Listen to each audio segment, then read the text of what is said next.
Welcome. And we are now going to look at the 7th chapter of Daniel.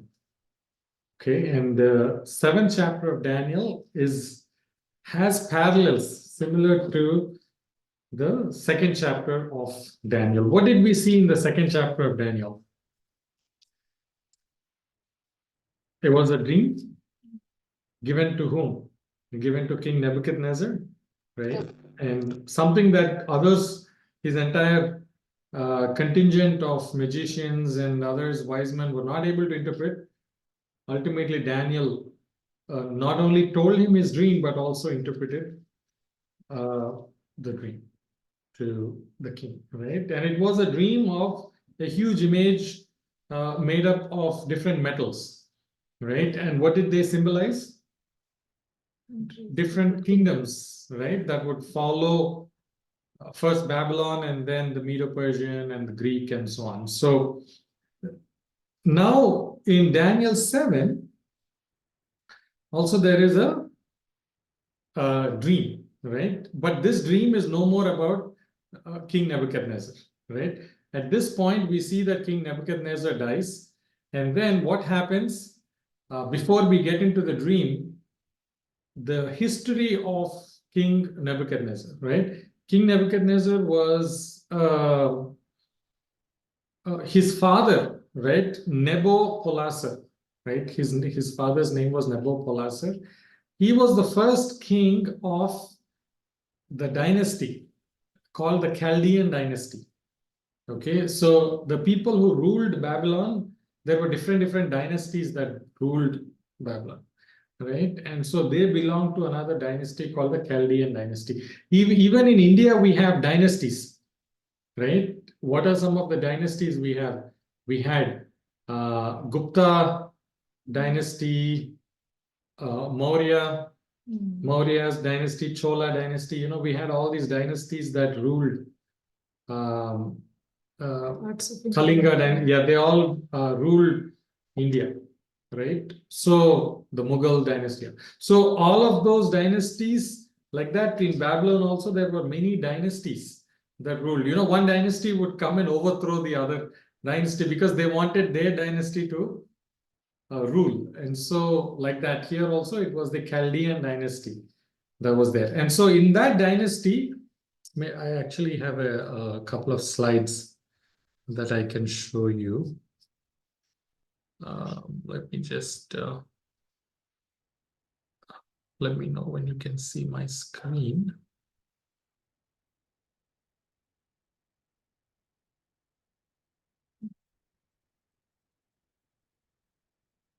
Okay.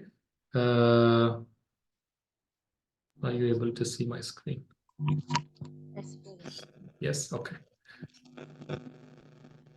All right. So this was Daniel 2, right? This was the different kingdoms that were there. Now, the head of gold is Babylon, 605 to 539, right? 605 is when Nebuchadnezzar became king, right? His father died and then he became king. But here is the family tree of Nebuchadnezzar. Okay, he was called Nebuchadnezzar II, but then there were 3, 4, and all of that. Nebuchadnezzar had he had several children. Okay, I just listed a few of them here, many daughters and sons. But Nebuchadnezzar's wife, right, was called Amytis, Amytis of Babylon. That's how she's known, right? In history books, if you see, Nebuchadnezzar had only one wife, and her name was Amytis of Babylon. He really loved Amytis a lot, right, Nebuchadnezzar. And it's very interesting how even this marriage took place. This Nebuchadnezzar's father, Nabopolassar, right, he wanted to capture these kings were always trying to capture more territory, right? So towards the north, he wanted to capture some of the Assyrian kingdom. I have see here, I have a map here. So this is Babylon, right? Do you see here? Babylon is here. Do you see this Assur, right? This was actually not inside Babylon. It was in Assyria. right? Now it is in Babylon. How? Because this king, right? There were two kingdoms here. What is this? Media and Persia, right? Media and Persia. These two kingdoms were neighboring to Babylon.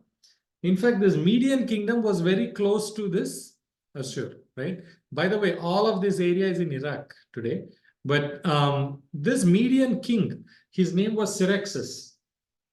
Okay, his name was Cyrexus, Cyraxes. This Median king helped the Babylonian king Nabopolassar to defeat the Assyrian king. Both of them joined hands, and then both their armies got together and they defeated this king here, Ashur, and they gave this one to Babylon, right?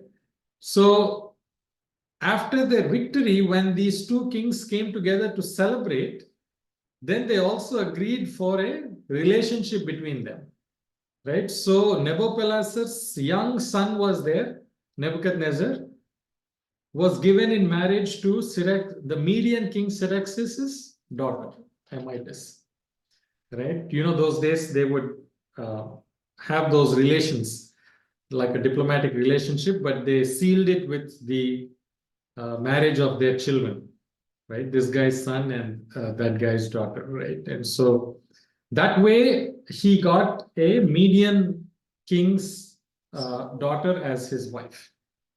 Okay, and so and through them they got several daughters and sons, but I just listed a few here who are kind of relevant to our discussion. Okay, Nebuchadnezzar's son was one of the sons. Two of the sons were Amel Marduk and Marduk Nadin Ahi. Okay, Marduk was the name of one of their gods, so they would name, you know, everyone Marduk, Marduk, like how a lot of people like to name their children after some god. You know, that started that time, right?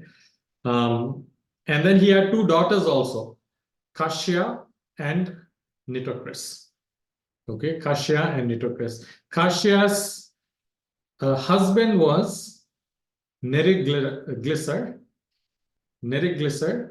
and Nitocris' husband was Nabonidus. Okay, and Kashya and Neriglissar had one son, that was Labashi Marduk, and Nitocris and Nabonidus had one son, and that is Belshazzar. Okay, so and Amel Marduk had a daughter called Indu. She's not very relevant in this one, but you know, just gave, this is his family tree. All right. Now remember this family tree, and we'll come back to this, because the list of the kings of after Nebuchadnezzar died, you know, Nebuchadnezzar ruled from, yeah, okay, I've given it here, right, in the Chaldean dynasty. Yeah. So Nebuchadnezzar ruled for how many years? From 605 to 562 BC. For 43 years, he ruled. Okay. So he ruled for 43 years. So very long time he ruled till his death. But towards the end of his life, you know, his sons were fighting as to who will get the throne. And Amel Marduk was not the oldest son, but he played a very important role in the end by capturing some kingdoms, right? And so he claimed that I have to become the king, right? And so he put aside all his brothers and dominated the scene at that point of time. And so when his father Nebuchadnezzar died, he became the king, Amel Marduk, right?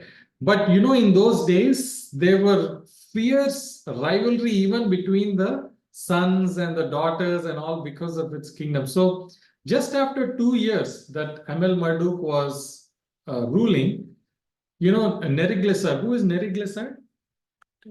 His son-in-law, right? His son-in-law came and then made a war against his brother-in-law, right? And then defeated him and killed him, right? Killed him in a battle, Neriglissar, right? He gathered some people, revolted against Amel Marduk, and then he wanted his line to take over, right? So Neriglissar killed Amel-Marduk, and then 4 years he ruled. After 4 years, he died, right? Neriglissar died, and then his son, whose son? These two, their son is Labashi Marduk, right? So obviously his son took over, right? But just 2 months after his son took over, right, he noticed some weakness. Who noticed that weakness? This guy, right? The other son-in-law was still alive, Nabonidus. Though he was a little old, he was still alive, right? So he made a war. In that war, his son Belshazzar played a very, very important role, right? A war against Labashi Marduk, right? His co-brother's son, right? And so in just 2 months after that, they went and they killed that man, Labashi Marduk, and then took over the throne, right? And so Nabonidus was the official king of Babylon. But Nabonidus was already pretty old, and then he traveled quite a bit, right, in those areas in order to see the well-being of the people, and then to see if there are further conquests that are possible. So for long periods of time, he was not in town, right, in Babylon, right? He traveled, and also he had rest homes in different areas. And because he was very advanced in age, he would go and then just take a rest there. So for a namesake, he was the king. But the day-to-day affairs was taken care by his son, and his son's name was Belshazzar. And so, for all practical purposes, his son Belshazzar was the king of the Babylonian province. Right? He was the caretaker. He was the appointed one by his father Nabonidus. Right? And so, this is the background. Right? So Belshazzar was not the son of Nebuchadnezzar, but the grandson of Nebuchadnezzar, right? So Nabonidus, being advanced in age, he left his son and occasionally his wife also, Nitocris, would give advice to her son, right, Belshazzar, that her father, Nebuchadnezzar, she watched him very closely. And so she knew how beautifully how well he governed his kingdom. Not only that, she knew how pride brought her father down, right? And so, another interesting aspect of Nebuchadnezzar, he liked his wife Amytas so much that he built her a beautiful garden, right? Those were called the hanging gardens of Babylon. Right? Till very recently, one of the ancient wonders of the world was hanging gardens of Babylon. Nebuchadnezzar built that for his wife. And so the best rule of Babylon was during Nebuchadnezzar. So well Babylon was structured and so well it was built that the kingdoms that came after Nebuchadnezzar, were the Medo-Persian Empire, right? The Persians' capital city was not Babylon, right? The Median capital city was not Babylon. But when they captured Babylon, they came and made Babylon their capital, right? Later on, when the Greeks came, they made Babylon the capital. Out of so much empire that they had, this city was so advanced, so beautiful. That is how well Nebuchadnezzar built it. Right? So, anyway, so that is the background where we are right now. So Belshazzar took over in 556 BC, and he ruled for 17 years. Right? During this 17 years, Daniel was there right from 605 all the way. Daniel was still there for all this time. Daniel was a very young boy, remember, when he was brought here, right? And till the death of Belshazzar, he was still there. Remember Belshazzar, we are going to see in chapter 5 what happens. there is a hand, their handwriting on the wall, and that night Belshazzar was killed. Daniel was very old by that time, but he was still there. You can see here it is not that much, right? He must have been in his 80s, 90s, something like that, right? So so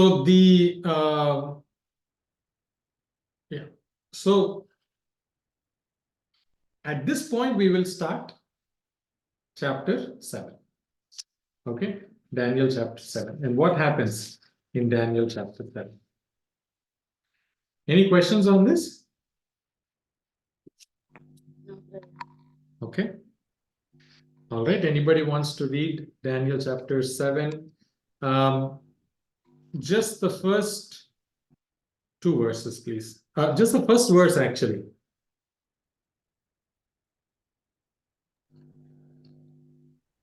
బబులోను రాజుకు బెల్షస్సరు యొక్క పరిపాలనలో మొదటి సంవత్సరమున దానియేలునకు దర్శనములు కలిగెను.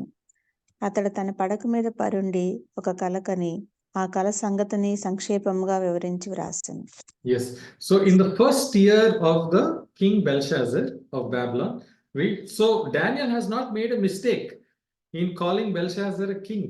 Though Nabonidus was really the king, in effect, for Babylon region, it was Belshazzar who was the in charge, and practically he was the king, right? Under his father's rule, but he was the king.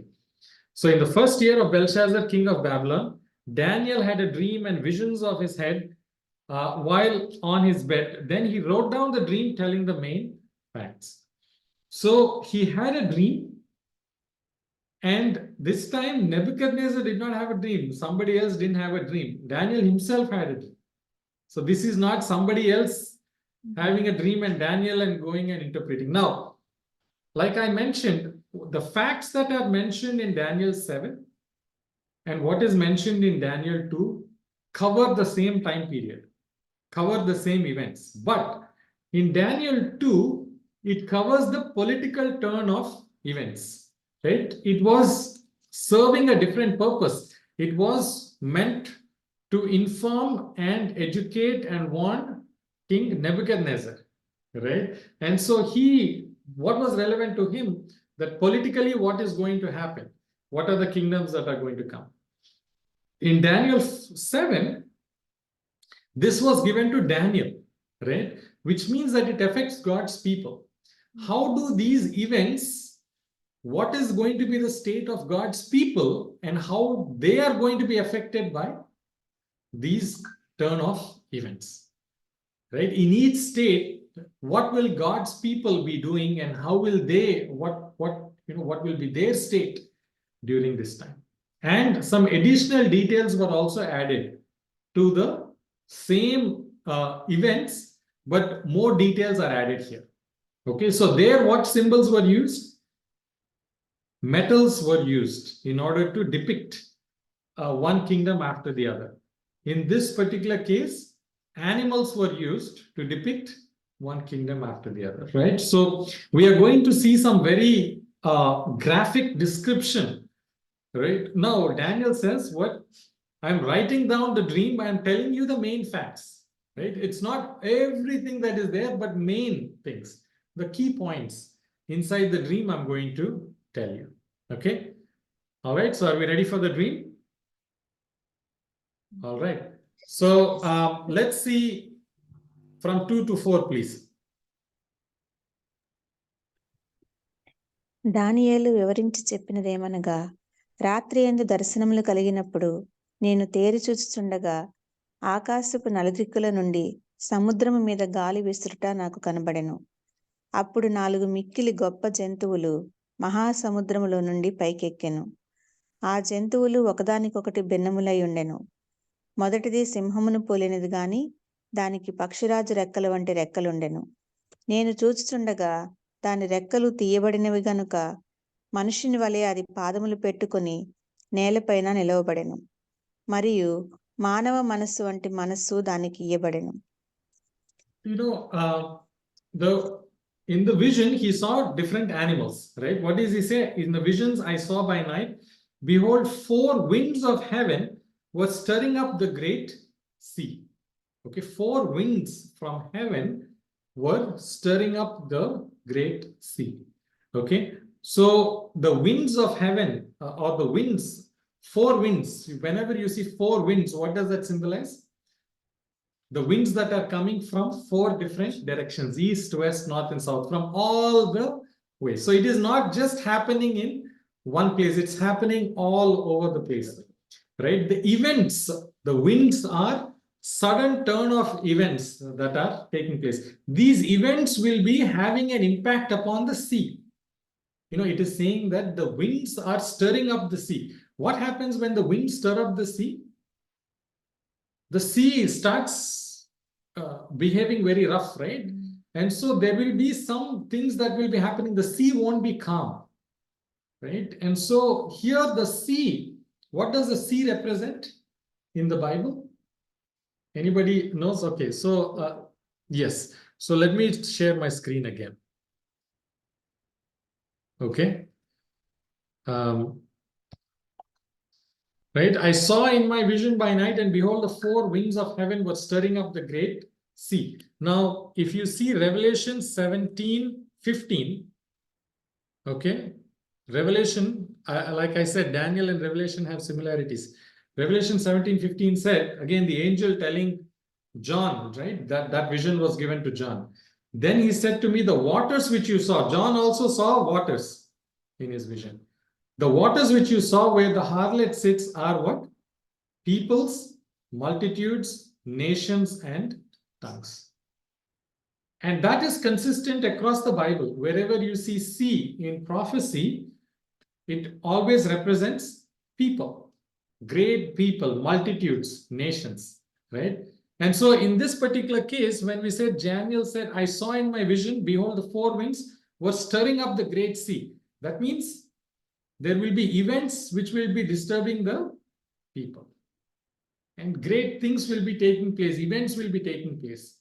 And as a result of this stirring up the great sea, what it says here, heaven, great sea, and 4 beasts came out from that sea. Right? Because of the so much of political activity that is taking place, there will be 4 beasts that are coming out of the sea. Okay, and these 4 beasts, all of them look different from each other, right? Note, all of them looked different from each other. Okay, and how many beasts were there? 4 beasts were there. How many metals were there in Daniel 2? 4 metals. What were those metals? Primarily head of gold, right? Chest of silver, right? The thighs and the hips of bronze, and the legs of iron. Right? The feet were iron and clay. That is a different thing. But primarily 4 metals were used. Here also, how many beasts? 4 beasts were used. Like how each metal was different from the other, here also each beast is different from the other. So what is the first beast? The first was like a lion, and it had eagle's wings.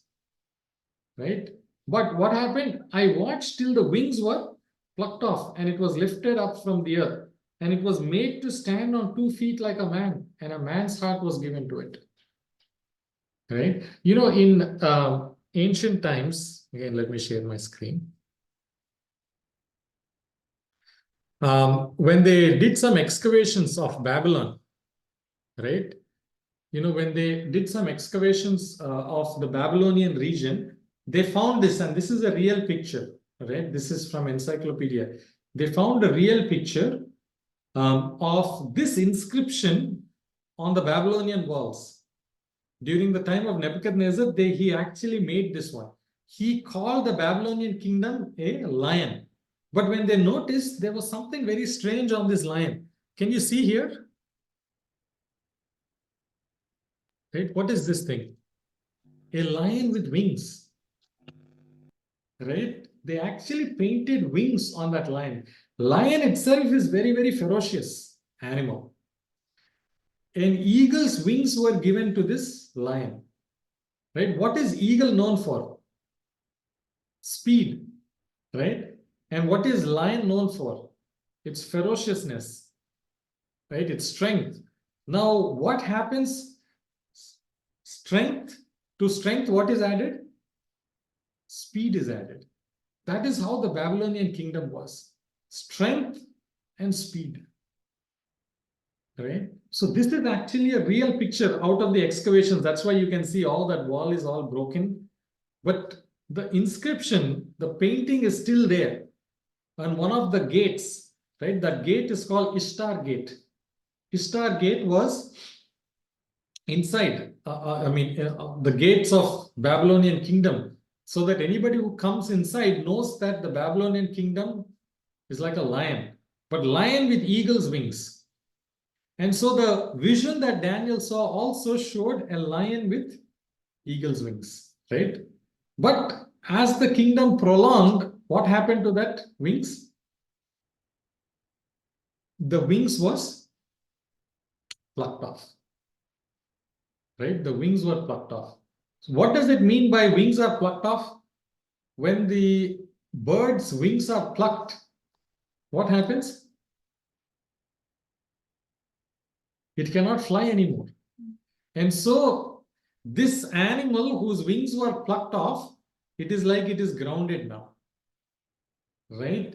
It is the declining state of the Babylonian kingdom. Babylonian kingdom was slowly declining. In fact, it was made to stand on 2 feet like a man. What is the significance of this one being made to stand on 2 feet like a lion? You know, a lion cannot do much if it is standing on 2 feet. The lion's strength is all its 4 legs, right? It can run, it can pounce, all of that only when it is 4 legs. If it is made to stand on 2 feet, you know, it means that the lion qualities are gone. Right? If it is a lion's heart, this guy has a heart like a lion, means what? He's courageous, he's bold, he's fearless. Right? A man's heart is given humility, right? Timidness. That became the condition of Babylon towards its end. Right? The decline of Babylonian luxury, wealth, power. Daniel was shown that all of that will come to an end. Right? Lion with eagle's wings. But in the end, the wings are cut off. This lion is made to stand, means made to submit, humble it down. And a man's heart is given to it. Right? And so that is the first beast that he saw. And so what does the first beast represent? Babylon, right? Just like the first metal, head of gold, represented Babylon there, here it is the lion, represents Babylon. Okay? All right. Let's see verse number 5.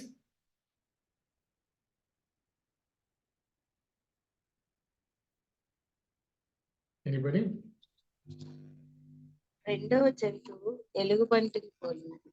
అది ఒక పార్వం మీద పండుకొని తన నోట పండ్ల మధ్య 3 ప్రక్కటెముకలను పట్టుకుని కొందరు లెమ్ము విస్తారముగా మాంసం భక్షించుము అని దానితో చెప్పింది. You know, the bear, the next animal, it says first, and suddenly another beast, a second like a bear. Right? So there will be a sudden turn of events between the first and the second. Right? Suddenly another beast came second. It looked like a bear. You know, these again, very, very important thing to note. Daniel says it looks like a lion, looks like a bear. It's not a lion, it's not a bear. Because, you know, typically lions don't have wings, right? And bears don't have ribs. And this one has how many? It has 3 ribs in its mouth. Right? So, you know, it looked, think of it something like this, right? A bear coming out of the water, right? It had how many ribs? 3 ribs in its mouth. And another feature of this bear is what? You see here, it is raised on one side.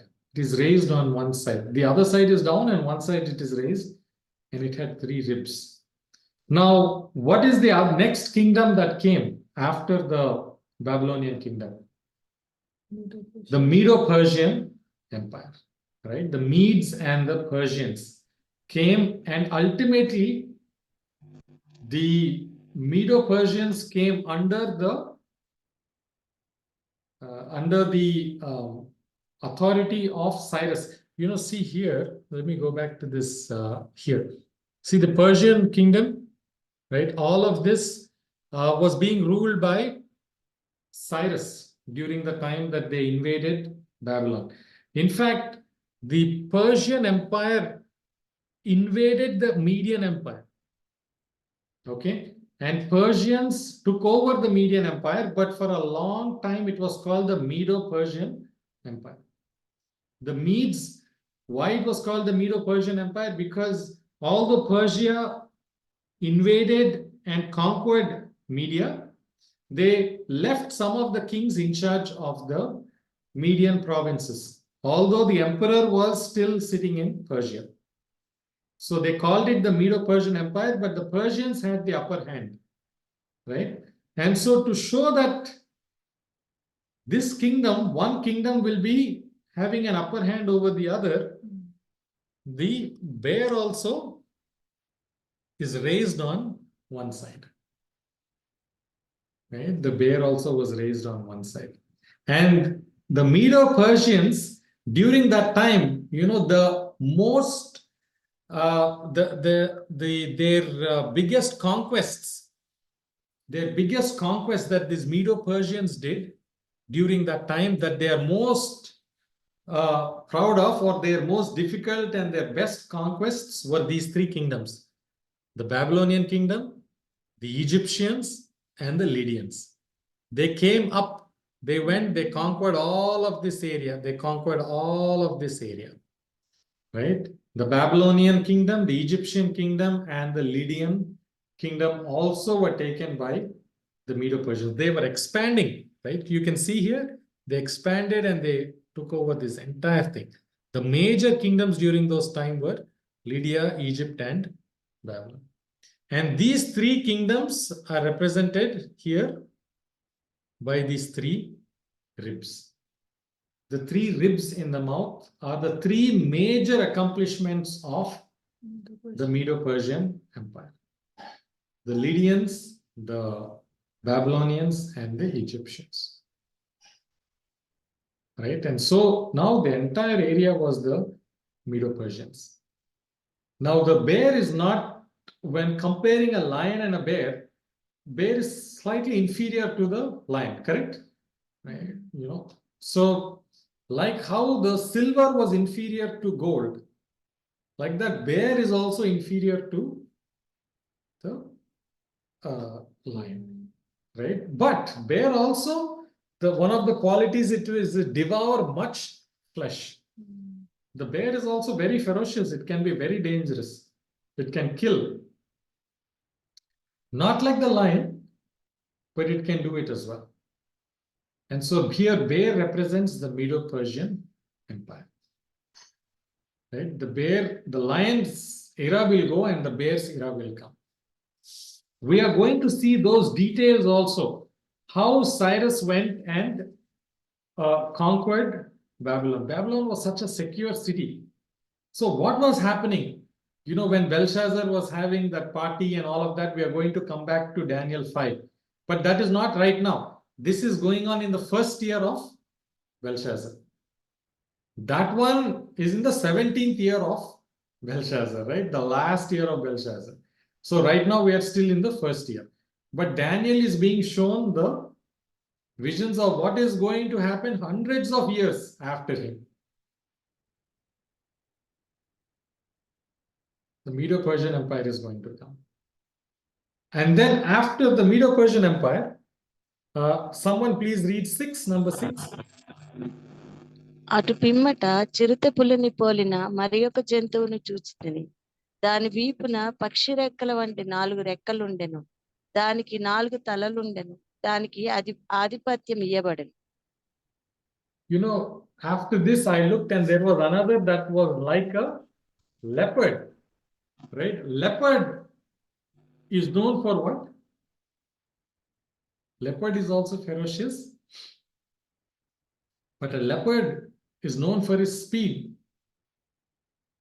right? A leopard, cheetahs, you know, these are known for their speed. A leopard, very, very fast, very dangerous. Now here, a leopard which had how many wings? 4 wings on its back, right? This leopard had 4 wings on its back. And how many heads were there? 4 heads were there and dominion was given to it. Okay. In history, when we see there is only one king that was able to conquer with this great speed, the fastest extension and conquest of empires was under one king, and that king was called Alexander. Right? So much so that he was given the title Alexander the Great, he used to be called. Because in very less time, he was able to extend his empire. Right? He came, he defeated the Persians, took over all the Persian empire. He went to Asia, Asia Minor. He went up, he went north, he went west, he went east. He came to northwest India. He conquered that part as well. Basically, wherever he was going, he was able to conquer. But he did it all within less than 10 years. In less than a decade, one king amassing that much of empire, right? You know, that's why they said leopard. Leopard itself is very fast. But if you give wings to the leopard, then it's very fast. Not 2 wings. If you give 4 wings to the leopard, that fast. Alexander the Great. The Greek Empire came. Now, this is not the old classical Grecian Empire, right? That was there, you know, many, many centuries before Daniel. There was a Grecian Empire. No, that was in old history books you will find. This is the Greek Empire that was under Alexander. Right? So Alexander conquered at that kind of speed. Right? Now we have another feature of this particular animal. What is that? It had 4 heads. Yeah. So what do these 4 heads represent? You know, Alexander, when he was conquering, all of this conquest that he did it by the time he was 25 years old. Right? Very, very young guy. At 25, he was given the throne, all between 25 to, by the end, another decade, 35, he finished all his conquests. So very young guy. Right? And so, one day after finishing his conquest in India, his troops could not go anymore. They were, you know, completely worn out. And they had to yield and say, we are unable to conquer anymore. And so they had to retreat and then come back to his capital city. Right? Again, he also made Babylon his capital city. And one day he was sitting and then drinking too much. And because of that, he developed a disease and then he died, Alexander. But he died suddenly, where he did not really plan succession. He did not plan who will be his successor. His son wasn't ready to be a successor. And then there was a lot of infighting among his generals as to who will take over the kingdom of Greece, the vast kingdom of Greece. Right? And so after a lot of struggling, there were 4 major generals in the Greek Empire after the death of Alexander, right? Those 4 people, right? Actually, 5 were there. Those 5 generals, they divided the kingdom among themselves. And they said that this part will be mine and this part will be yours and this part. So each one went and conquered a certain part of that kingdom, right? And I think I have a, yeah. So you see here the 5 generals, Lysimachus, Cassander, Ptolemy, Antigonus, and Seleucus, right?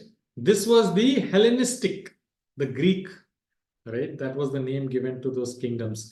In fact, during the time of Jesus also, we see this word, right? The Hellenistic Jews and the Hebrew Jews and the Hellenistic. That entire term of Hellenistic came during the time of Alexander, right? So Alexander, went all this side up to India, and then he went this side up to Egypt. In fact, in Egypt, he went and he established a city. There is a city called Alexandria, right? Not near Cairo, but a little bit away from Cairo, there is a city called Alexandria, named in honor of the conquest of Alexander, right? And so all these Hellenistic people, because they are Greek, they were identified that way. But after the death, all these 5 people, they took over the kingdom. These were powerful generals: Seleucus, Ptolemy, Cassander, Lysimachus, and Antigonus, right? And again, I took this from the encyclopedia, right? So this is all history. This is nothing new. But this was right after the death. But after some time, what happens was these Seleucus, right? And all these people, they conspired against this guy, Antigonus, right? And they defeated him and they killed him, Antigonus. And his empire also was shared. Some part went to Cassander, some part went to Lysimachus, but most of it went to Seleucus, right? So if you see the modern times of that, after a few years after the death of Alexander, you will not see Antigonus anymore, right? After about 5 or 6 years after that, Seleucus came and then took most of it. Cassander, Lysimachus also took. So primarily there were 4 generals or 4 kings: Seleucus, Cassander, Lysimachus, and Ptolemy, right? We study a lot of these even in the Indian history books about Ptolemy and Cassander, if you were studying the Greek history, right? And so these 4 heads of that leopard represent 4 kings or 4 generals. Okay, so that was the Greek Empire, the leopard. Okay, and after that, do we have another 2 minutes or should we? 4. Okay, so let us see number 7, 8, 7 and 8, please. పిమ్మట రాత్రి అందు నాకు దర్శనములు కలిగినప్పుడు నేను చూచుచుండగా ఘోరమును భయంకరమును నాకు 4వ జంతువు ఒకటి కనబడింది. అది తనకు ముందుగా నుండిన ఇతర జంతువులను భిన్నమైనది. అది మహాబల మహత్యములు గలదు. దానికి పెద్ద ఇనుప దంతములను 10 కొమ్ములు ఉండెను. అది సమస్తమును భక్షించుచు తుత్తునీయులుగా చేయుచు మిగిలిన దానిని కాళ్ళ క్రింద అణగద్రొక్కుచుండెను. నేను ఆ కొమ్ములను కనిపెట్టగా ఒక చిన్న కొమ్ము వాటి మధ్యను లేచెను. దానికి స్థలమిచ్చుటకై ఆ కొమ్ములలో 3 పెరికివేయబడినవి. ఈ కొమ్మునకు మానవుల కన్నుల వంటి కన్నులను గర్వముగా మాట్లాడు నోరును ఉండెను. After this, he saw a dreadful beast. Okay, the other beasts he was able to identify. One looked like a lion, one looked like a bear, so on. In this one, he was not even able to tell what it looked like. He simply described it as it's so dreadful. I've never seen anything like that. It was unlike anything else. It was so terrible, dreadful, terrible, but it was also very, very strong, exceedingly strong. It had huge, what teeth it had? iron teeth, right? So there in Greece, bronze was the metal, right? That was used to represent Greece there. And here, what was the symbol? Leopard was used, right? In fact, the Greek people like Alexander, when they wore helmets, they always wore helmets of bronze. So if you see the Greek armor, right, their helmets were always bronze. And if you see the next kingdom, what was it represented by there in Daniel 2? By iron, right? And what teeth that this one had? Huge iron teeth. Can you imagine iron teeth? Iron teeth means it can break anything. Iron can break gold, it can break silver, bronze, anything. So terrible. It was devouring, it was breaking in pieces, it was trampling the residue with its feet. Very, very dreadful things it was doing. We know that this last beast was Rome. The Roman kingdom was the most powerful kingdom. They dealt with an iron hand. Their spears, their shields, all of them were made of iron. They are the ones who introduced that in warfare. So that's why iron was used to depict this one, right? The Roman kingdom. And what was it doing? Exceedingly strong. It was breaking in pieces. That is how the Roman kingdom's conquest was. Ruthless, right? And they killed everybody that they could.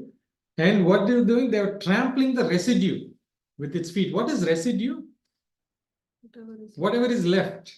Whatever they could not kill or did not kill, they would trample upon the residue. Trampling means what? Subduing them. So if they did not kill, they would enslave them, make them slaves for themselves. Ill-treat, enslave people, torture them. What they did not kill, they subdued under their feet. That is how ruthless the Roman Empire was. Right? Trampling, and that were before it, and it had how many horns? 10 horns were there. Okay? The 10 horns, what is this 10? Does it have any resemblance to the Daniel 2? Can you see anything 10 in this image here? The toes. 10, right? 10 of the toes represented 10 kingdoms in Daniel 2. Here the same thing was 10 horns. Right? The Roman Empire was definitely very, very powerful empire. But after some time, it became so powerful that the regional leaders also started coming up as separate kings. So the united Roman Empire was slowly breaking up. There was no more unity among the individual rulers, the individual governors, and everyone started establishing their own empire. And so out of the united Roman Empire, the Roman Empire was there for many years, 400 years they ruled, right? There were emperors of united one. Slowly after 400 AD, towards 500 AD, slowly they started breaking up. Disunity came. And out of that, 10 kingdoms came. What are those 10 kingdoms? These are the 10 kingdoms that came, right? Ostrogoths, Visigoths, Franks, Vandals, Suebi, Alemanni, Anglo-Saxons, Heruli, Lombards, and Burgundians, right? These were the 10 kingdoms that came out of that, right? Now, what was one of the feature of this? It was when I was looking at the horns, a feature of this beast, there were another horn, a little one that came up among them, before whom 3 of the first horns were plucked out by the roots. Can you see here in this one? a small horn came, but it became big after some time. But it came in place of how many horns? 3 horns. It plucked out 3 horns and then it came. It's very, very interesting, the history, how this dream that he was given is so accurately depicts history. And when you read history books, those days, I told you that Emperor Constantine in the 300s, he established Christianity as the major religion. That's the official religion of the Roman Empire. Christianity became the official religion. Right? And he also appointed a bishop of Rome. And then they call him Pope. Right? And so he was becoming the official bishop and the religious leader of that particular area in Rome. But the Romans believed in the Roman, and they wanted the whole Roman Empire to believe in one religion. It should be universal. The word Catholic means universal. So they called it started in Rome, but it should be a universal one. So they called it Roman Catholic Church. Roman Catholic Church. And so the Roman Catholic Church believed that Jesus Christ is also God. Okay, he's one with God. He is also God. But during that time, there were other kingdoms, right? Especially there were 3 kingdoms that did not believe in this. They believed in another Greek philosophy called of a philosopher called Arius, right? And you can look this up. It's called Arianism. Arianism believes in Jesus. They also are Christians. The Arianism is also Christians, but they believe that Jesus is just the Son of God. And he was created by God. That means he has a beginning. He is a created being like us. He's a holy one, but he is not equal to God the Father. That is Arianism. There were 3 empires that believed in that. Those 3 empires were the Heruli, the Vandals, and the Ostrogoths. The Heruli was the first kingdom that came and occupied Italy. Right? They occupied the Italian portion of Rome, the entire Roman Empire, right? And they started torturing, or they started, ill-treating the Roman Catholics, because they didn't want the Roman Catholics to believe that Jesus Christ was equal with God. And so they put them through so much of trouble, the Heruli. Now, what happened after that is the Ostrogoths came and defeated the Heruli. Inside Rome itself, the Ostrogoths came and defeated the Heruli. Ostrogoths also believed in the same thing, Arianism, that Jesus is only the Son of God. That's it. He is not almighty. But what happened is that the emperor who was there during that time, Emperor Justinian was there. There was still an emperor during that time. Although these people were starting to form their own provinces, the united Roman was soon going to go away. The Emperor Justinian, he went and sent an army to protect the Roman Catholics, protect the Pope, because these people were going and creating a lot of trouble for the Roman Catholics. He went and defeated the Ostrogoths. And so he completely dismantled the army, so much so that, of course, the Heruli disappeared because Ostrogoths came and defeated them. Then Justinian sent a huge Roman army and defeated the Ostrogoths. And afterward, the Ostrogoths also were vanished. Right? In the meantime, the Vandals also, who believed in this kind of a theory of Arianism, Justinian sent an army to, knowing that they will be a threat to the Roman Catholics, sent another army to conquer and defeat the Vandals also. So, because of the belief of the Roman Catholic Empire, 3 were uprooted. Which were those 3? The Heruli, the Vandals, and the Ostrogoths were vanished. And in place of them, a new empire came, right? What was the new empire that came? The new empire, this one was not political Rome, but it was papal Rome, right? The papacy, Pope came up. And that's why a man's mouth was given to this, which means that it had a intelligence also. You know, a man had intelligence. So it was very smart, very intelligent, right? What did this dreadful beast do with all the intelligence? What was these pompous words that it was speaking? And what was the end of this beast? Right? We are going to see in our next meeting. I know that we're out of time at this point. Amen.